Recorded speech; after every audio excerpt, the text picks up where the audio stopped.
Sige po, sige. Magandang tanghali na naman po sa atin lahat, mga kaibigan at kapatid sa Panginoon. Narito na naman po ang ating programang The Guardian of Truth o sa Ilocano, Salaknip Tipudno, na ating napapakinggan tuwing araw ng Sabado at araw ng Lunes sa oras na 1:00 hanggang 1:30 ng hapon. At ito na naman po ang inyong makakasama ng 30 minuto, ang inyong kapatid sa Panginoon, J.R. Kumpat. At ako ay nagpapasalamat sa lahat ng mga nakikinig sa ating programa. At ganoon din sa mga nanonood sa atin sa ating YouTube, lalong-lalo na sa ating Facebook account. So binabati ko kayo lahat ng magandang tanghali at saan man kayo lupalop ng mundo, at saan man nakakaabot ang ating signal o stasyong DCCB dito sa Lambak ng Cagayan, ay binabati ko po kayo lahat ng magandang tanghali. At syempre binabati ko rin ng magandang tanghali ang ating family, to all Gumpad family, kay kapatid na Rodi Gumpad, kay mama, kay Sister Tessie, at sa aking mga bayaw, ayan, mga kapatid, yung mga Forelo family, Dakiwag family, and Tomas family, dyan po sa may Chigan, sa Raja family, dyan po sa may Chicago, at kay kapatid na June Gumpad, dyan po sa may North Dakota. At syempre sa London, kay kapatid na Teddy Boy. So lahat-lahat po kayo dyan mga kapatid at mga minamahal. Ayan, magandang tanghali po sa inyong lahat. At syempre binabati din natin ng magandang tanghali ang isa sa mga elders natin sa Metro Tuguegarao Church of Christ. Walang iba kundi si kapatid na Flor Constantino. At syempre sa kanyang may bahay, si Sister Flor Constantino and Sister Techi, ayan, Constantino, dyan sa may San Gabriel, Tuguegarao. Of course, sa family ng Aquino, ayan, dyan sa may bandang Panakal Village, ayan, kay kapatid na Andy and Sister Cora, magandang tanghali po. Kay Sister Cheng and Sister Fiona Vicencio, magandang tanghali din po sa inyo lahat dyan. At sa mga taga-Panakal, kung meron pong nakikinig sa atin dyan at nanonood, magandang tanghali din po sa inyo. At sa mga Daraway family, especially to Brother Lino and Sister LC, ayan, Brother Ayan and Sister Glenda, Brother Fish Rimando and Sister Iris, and of course kay kapatid na Victor and Rosel Daraway, Alexa and Sister Mena Daraway ng Palwa Norte, magandang tanghali po sa inyong lahat. Kay Sister Josephine Lim ng Sentro, magandang tanghali po, at sa kanyang kasama, no, pag tuwing Wednesday, ayan, yung may bata, nakalimutan na naman natin yung pangalan, ha? And of course, sa mga Maramag family, especially to Sister Arlene, na nakakasama din natin ng every Wednesday yan. Okay, and binabati din natin of course ng magandang tanghali si Sister Pasita and Brother Paking, and of course kay Sister Ami Maramag. And of course, binabati din natin ang mga Panopio family, lalong-lalo na kay Auntie Mercy, ayan, ng Atulayan Norte, and kay Brother Anthony and Sister Lani Panopio, at ganun din kay Sister Joy and Brother Dave, ayan, ng Atulayan. I think Piloka family to, no? And of course, kay Sister Marisol Giab, ayan, magandang tanghali, Sister Giab, Marisol Giab, ayan, ng Atulayan Norte. At syempre, sa lahat ng mga estudyante po ng PTP 2022, na kung saan po ay nagtapos na po ang ating Preachers Training Program, at maraming salamat sa inyong mga estudyante na kayo ay naging nakasama namin sa isang buwan ng April, ano? At kami ay masaya at siyempre nalulungkot din sapagkat tayo ay nagkakaiwalay na naman pagkatapos ng isang buwan na pagsasama. At siyempre masaya sa inyo para inyong makita rin naman ang inyong mga mahal sa buhay, makapiling sila, at siyempre gamitin ang inyong mga natutunan sa ating pinag-aralan dito sa Tuguegarao. So maraming salamat sa inyo kahit wala na po kayo rito sa Tuguegarao compound. Kami po ay yung mga presensya po ninyo, ano, ay parang nandito pa rin po kayo sa amin. Pero alam naman natin ang totoo na kayo ay wala na rito dahil siya nga po ay natapos na po yung ating PTP. Sana po ay magpatuloy po tayo sa ating gawain, sa ating ibinigay sa atin ng Panginoon na pangaral ng Ebanghelyo sa lahat po ng mga tao. At ganoon din, maraming salamat sa mga nag-attend ng kapatid natin, ano, at bisita kahapon sa kanilang graduation. Binabati ko po kayo ng magandang tanghali po. Kayong mga nakiisa sa amin, nakipag-graduation sa amin.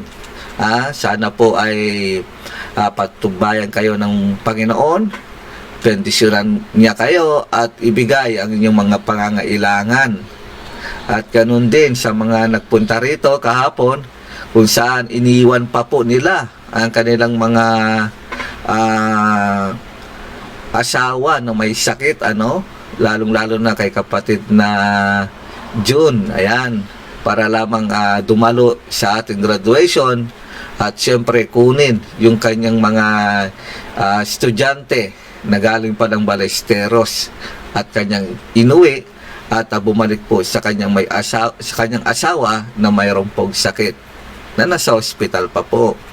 At ipanalangin din po natin ang ating kapatid na Jimmy Domingo sapagkat siya rin po ay nasa ospital hanggang sa ngayon. Okay?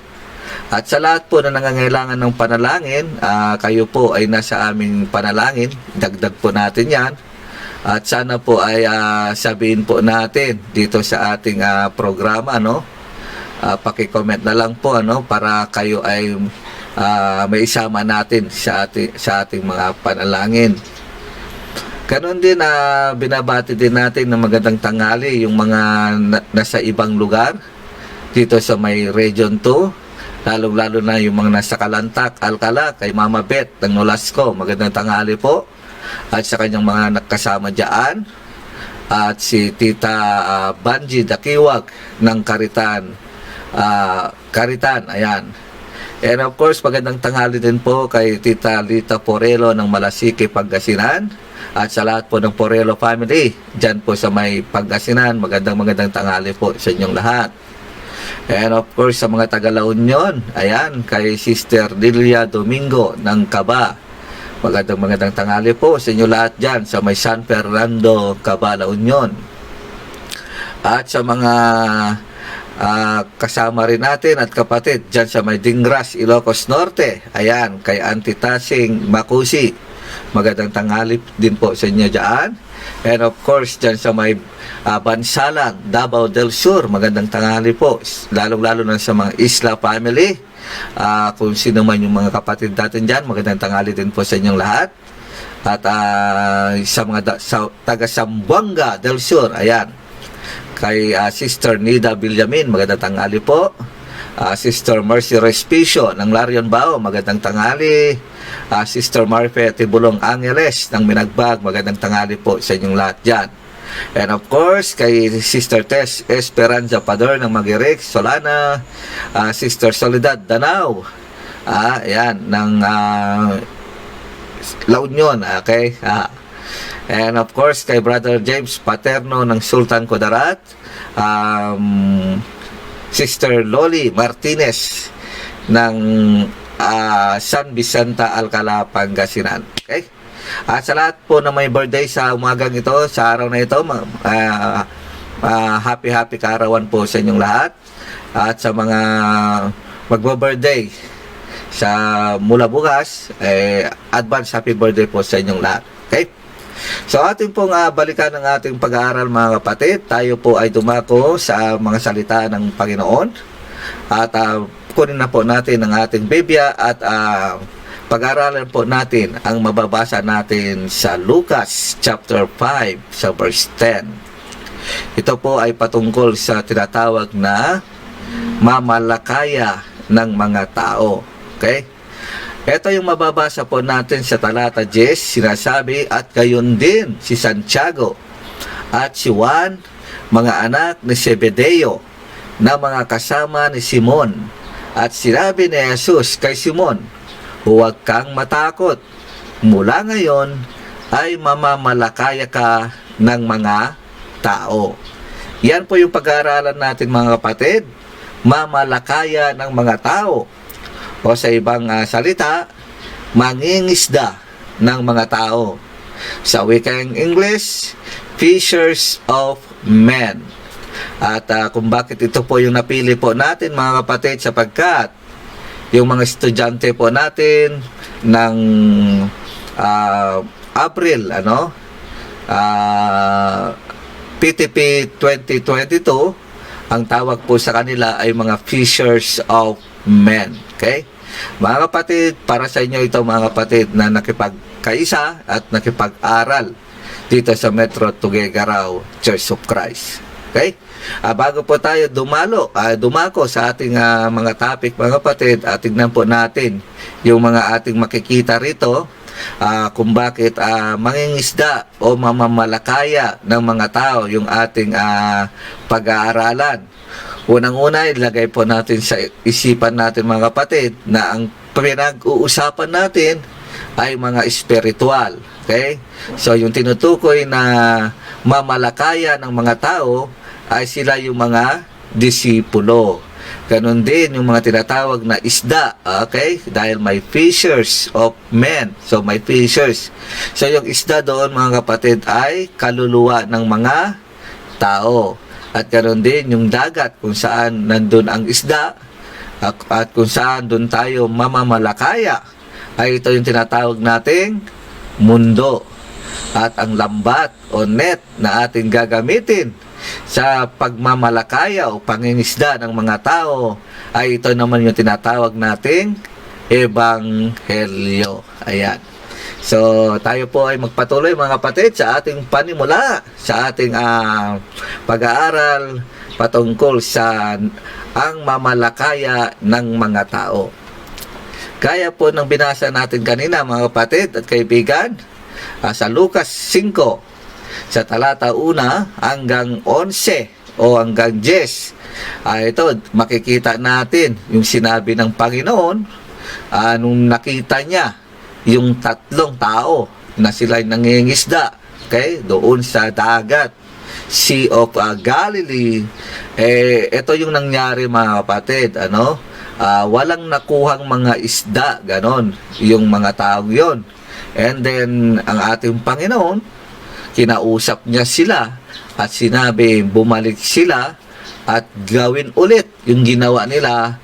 At ang nangyari nga ay mula sa wala, sa pangalawang beses siguro, sa pagsunod nila sa utos ng Panginoon, sila po ay nagulat dahil nung kanilang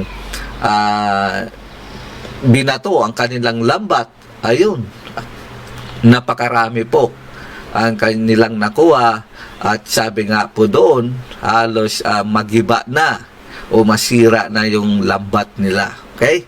So, narito yung mga talata, mga kapatid, mula sa talata 4, binabanggit dito, at pagtigil niya ng pagsasalita. Sino to?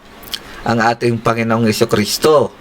Ay sinabi niya kay Simon, pumaroon ka sa laot at hihulog ninyo ang inyong mga lambat upang mamalakaya. And sa talata 5, at sumagot si Simon at sinabi, Guro, sa buong magdamag ay nagsipagpagal kami at wala kaming nahuli. Datapwat sa iyong salita ay ihuhulog ko ang mga lambat. At nang magawa nila ito, ay nakahuli sila ng lubhang maraming isda at nagkapunit-punit ang kanilang mga lambat. Okay? So, yan po yung makikita natin sa talata 4 hanggang talata 6.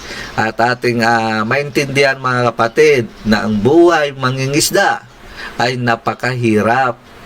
Sinasabi riyan, mga kapatid, sa buong magdamag, sabi niya, ay nagsipagpagal kami pero wala silang nahuli. So, sayang yung ginawa nila, mga kapatid, di ba? Sayang yung mga pagod. Okay lang kung napagod lang sila 1 oras, 2 oras, pero ayon sa talata 5, ay magdamag sila. Buong magdamag silang nangisda, ngunit wala. At gaya naman na sinabi sa talata 5 din, sinabi ni Simon kay Panginoong Jesucristo, sa iyong salita, sabi niya, ay ihuhulog ko ulit ang mga lambat. Ibig sabihin, mamimingwit ulit kami, mangingisda ulit kami, sabi ni Simon. At gaya nga ng sinabi kanina sa talata 6, sila ay nakahuli ng lubhang marami. So, gaano karami yon? Lubhang karami? Ay halos magkapunit-punit ang kanilang lambat. And then sa talata 8, datapwat nang makita ni Simon Pedro, ay nagpatira pa sa mga tuhod ni Jesus na nagsasabi, lumayo ka sa akin sapagkat ako'y taong makasalanan o Panginoon. Okay? Dito pinapahayag ni Simon Pedro, mga kapatid at kaibigan, na siya nga ay makasalanan. Na ibig sabihin dyan, mga kapatid, nire-recognize niya yung Panginoon, yung kabutihan ng isang kagaya ng ating Panginoong Jesucristo. And then sa talata 10, sinabi nga ng ating Panginoon kina Santiago at si Juan na mga anak ni Zebedeo na mga kasama ni Simon, at sinabi ni Jesus kay Simon, huwag kang matakot, mula ngayon ay mamamalakaya ka ng mga tao. Ayan, mga kapatid, tinawag ng ating Panginoong Jesucristo si Simon Pedro na maging mamamalakaya ng mga tao. O sa English, siya ay tinawag para maging fishers of men. At sa talata 11, at nang may sadsad na nila sa lupa ang kanilang mga daong, ay iniwan nila ang lahat at nagsisunod sa Kanya. Sino yung Kanya? Sa ating Panginoong Jesucristo. Sa ating panimula sa pangalawa, mga kapatid at kaibigan, sa aklat ng Mateo Kapitulo 25, sa talata 34 at talata 41, sinasabi doon, mga kapatid, na may mga kaluluwa o mga kaluluwa ay hindi natin alam kung saan mapupunta later. So, ibig sabihin, may mga panganib. Bakit nagtatawag ang ating Panginoon ng mga mamamalakaya o mangingisda ng mga tao? Sapagkat yung mga kaluluwa daw natin, mga kapatid, ay nasa panganib. Okay? Kung ating babasahin sa talata ng 34, ay yung mga nakinig sa ating Panginoon, ay siyempre tinatawag na pinagpala at sila ay magmamana sa kaharian na inanda sa kanila ng Panginoon. Ngunit kung ikaw ay hindi sumunod sa Panginoon, nako, nasa panganib talaga ang iyong kaluluwa. Ang sasabihin sa iyo ng Panginoon sa huling araw, sa talata 41, sasabihin sa iyo, magsilayo kayo sa akin, kayong mga sinumpa at pasaapoy na walang hanggan na inihanda sa dyablo at sa kanyang mga anghel. Ibig sabihin yan, mga kapatid, may magmamana ng kaharian ng Diyos at may magmamana sa apoy na walang hanggang. Alam naman natin kung sino ang pupunta sa kaharian ng Diyos at sino ang pupunta sa apoy na walang hanggan. Merong mga panganib, mga kapatid, sa ating kaluluwa, kung kaya't ang Panginoon ay nagtatawag ng mga mamamalakaya ng mga tao. Sa pangatlo, sa aklat ng 1:3, sa talata 16, sinasabi roon, mga kapatid, sapagkat gayon na lamang ang pagsinta ng Diyos sa sanlibutan na ibinigay niya ang kanyang bugtong na anak upang ang sinumang sa kanya'y sumampalataya ay huwag mapahamak, kundi magkaroon ng buhay na walang hanggan. Yung nais ng Diyos, mga kapatid, ay na magkaroon sana ng mamamalakaya ng mga tao. Ang ginawa ng Diyos na yan ay kanyang isinugo daw ang kanyang anak upang tayo ay kanyang sabihan sa ating mga gagawin. Kaya sinugo niya, mga kapatid, ang kanyang anak na walang iba kundi si Panginoong Jesucristo dito sa lupa. Sa Isaiah chapter 6, sa talata 8, makikita natin naman dito, mga kapatid, yung sinabi ni Isaias na ang sabi niya, at narinig ko ang tinig ng Panginoon na nagsasabi, sinong susuguin ko at sinong yayaon sa ganang amin? Nang magkagayoy sinabi ko, narito ako, suguin mo ako. Kaya, mga kapatid, kaibigan, tulungan natin ang Panginoong Hesus sa paghahanap ng mga mamamalakaya ng mga tao. Anong sasabihin daw natin? Sabihin natin, gaya ng sinabi ni Isaias, narito ako, Panginoon, suguin mo ako. Sa unang part ng ating pag-aaral, mga kapatid, kailangan ng Diyos ang mamamalakaya ng mga tao. So, anong klaseng mamamalakaya, mga kapatid, ang kailangan ng ating Panginoon?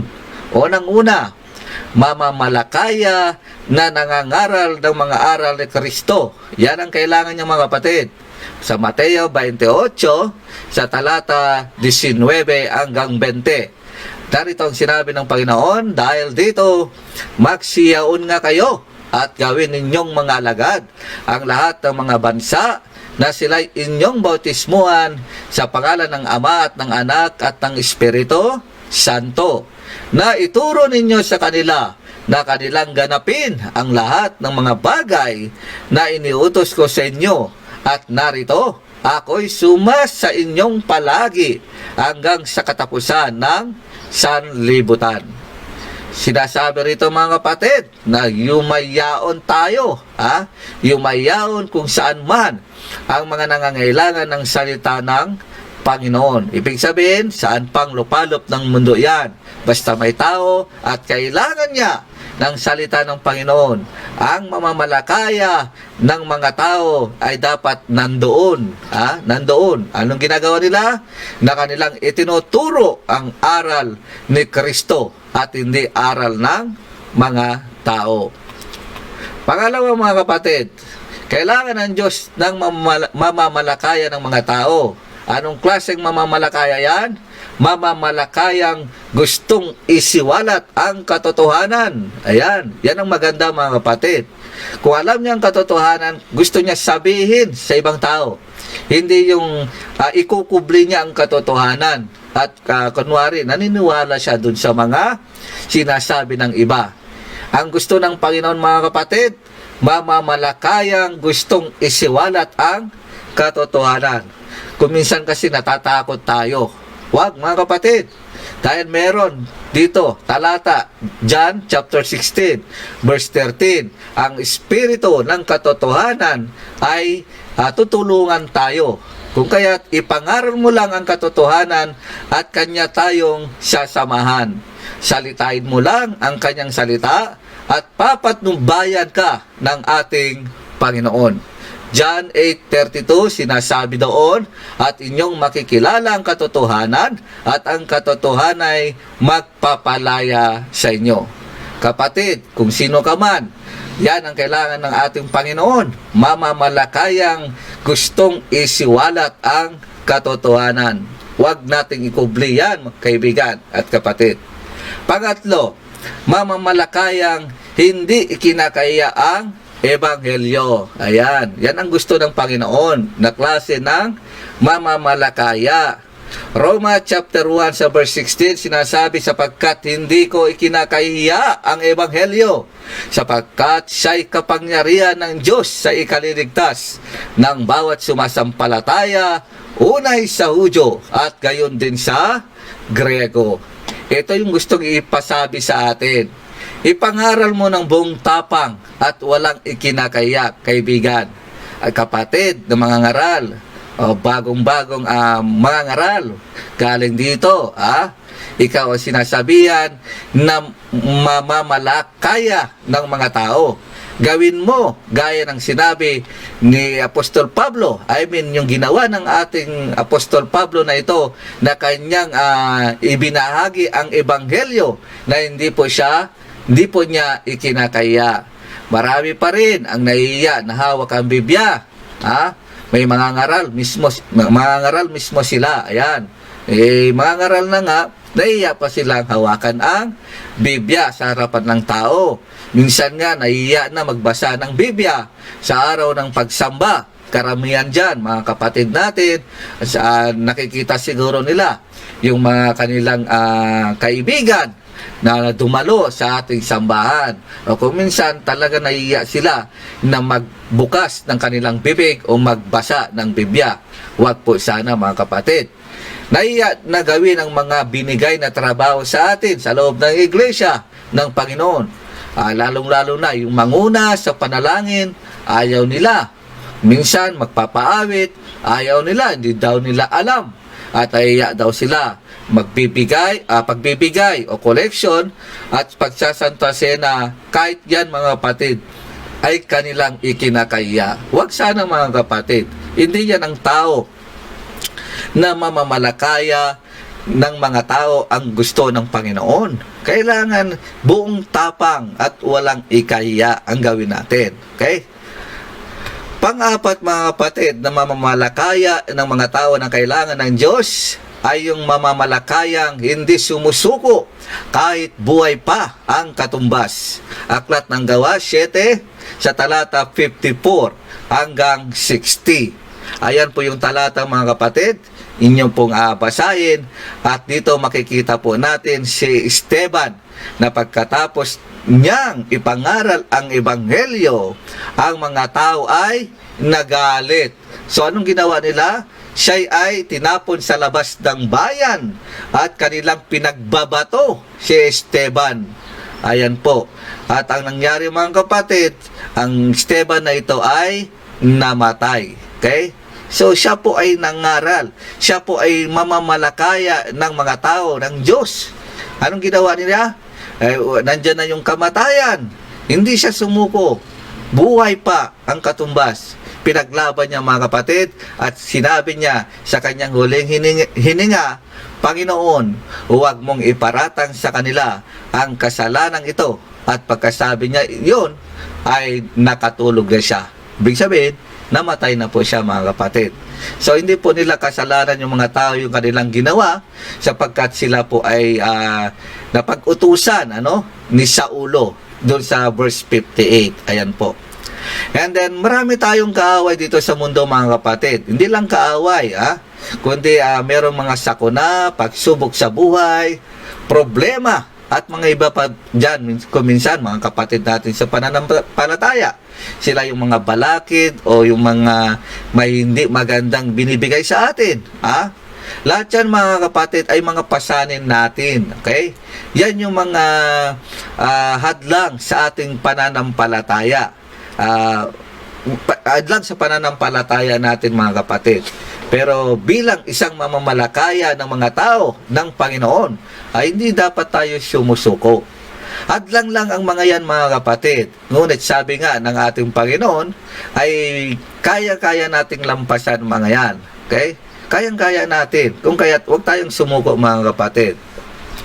Panglima, kailangan ng Diyos ang mamamalakaya ng mga tao na gaya ng mamamalakayang nagpapatuloy na hanapin ang mga kaluwalhatian ng Diyos. Ibig sabihin mga kapatid, alam mo na kung ano yung tunay na ebanghelyo. Alam mo na mga kautusan ng Panginoon. Ang kailangan ng Panginoon, huwag kang tumigil doon. Okay? Ikaw ngayon ay bautismo sa iglesia ng Panginoon, huwag kang titigil. Anong sinasabi sa Esdra? Kapitulo 7 sa talata 10, sapagkat inilagak ni Esdra ang kanyang puso na hanapin ang kautusan ng Panginoon at upang magturo sa Israel ng mga palutuntunan at mga kahatulan. Anong ginawa ni Esdra mga kapatid? Inilagak niya sa kanyang puso na hanapin ang kautusan ng Panginoon. Bakit pa niya gagawin yun? Isa na siyang propeta. Isa na siyang ligtas, kumbaga. Bakit pa natin gagawin ito mga kapatid? Isa na tayong Kristiyano. Ha? Hindi siya tumigil. Yun ang importante mga kapatid. Nalaman na niya, alam na niya, ngunit hindi ito sapat para sa kanya. Siya ay kailangan magpatuloy. Anong ginawa niya? Si Esdra, sabi niya, upang gawin. Ha? Inanap niya ang kautusan ng Panginoon para ano? Para okay lang, ganyan na? Hindi. Para gawin. Ha? Ano pa? Upang magturo o ituro din sa Israel. Kaya nga sinabi ko kanina mga kapatid, malaman mo man ang katotohanan, huwag kang hihinto dyan. Ito ay kailangan mong sabihin din sa ibang tao. Sapagkat ang Diyos natin ay naghahanap ng mamamalakaya ng mga tao na tulad mo. Bakit ginawa ni Esdra yun? Sapagkat gusto niya na malaman natin na hindi sapat yung malaman natin ang kautusan ng Panginoon, bakos ito ay atin ding isakabuhay at ituro din naman sa iba. Yan po ang kailangan ng Panginoon mga kapatid. Sa ating pangwakas, huli mga kapatid, hindi malalaman ng ibang tao ang ebanghelyo kung hindi natin ito'y pangaral pagkatapos nating marinig. Totoo po yan. Hayaan mo bang sabihin sa atin ng Panginoon na wala nang naghahayag ng kanyang kautusan? Antayin pa ba natin yan mga kapatid na marinig mula sa bibig ng ating Panginoon? O sabihin sa atin na si Isaias lang ang nagtuturo? Huwag mga kapatid, huwag. Sa aklat ng Juan 12 sa talata 38, sinabi rito si propetang Isaias, nagtatanong sa Diyos kung sino-sino ang mga nakinig at tumanggap sa salita ng Panginoon. Ayan mga kapatid, kung ating babasahin ang ating talata sa 38, upang maganap ang salita ng propeta Isaias na kanyang sinalita, Panginoon, sinong naniwala sa aming balita at kanino naayag ang bisig ng Panginoon? Kapatid na nakikinig at nanonood sa atin, kung ikaw ay Kristiyano, kung ikaw ay kaanib sa iglesia ng Panginoon at wala ginagawa, kapatid, ito na siguro ang panahon para tayo ay gumalaw. Meron pa tayong trabaho mga kapatid. Bilang isang Kristiyano, kailangan ng Diyos ang mamamalakaya ng mga tao. Sana ganapin natin ito mga kapatid bilang isang kaanib sa iglesia o Kristiyano. Dahil yan ang kailangan ng Panginoon para ang kanyang ebanghelyo ay naikalat pa sa buong mundo. Maraming salamat mga kapatid at kaibigan sa inyong panonood. Sa ngalan po ng ating buting manager ng DCCB, si Manager Triles Cadel, at ang mga elders ng Metro Tuguegarao Church of Christ, si Brother Rodi Gumpad, Brother Lino Daraway, and Brother Flor Constantino, at ang inyong naging lingkod sa tanghaling ito, J.R. Gumpad, nag-iwan po ng magandang tanghali po sa ating lahat. Maraming salamat po.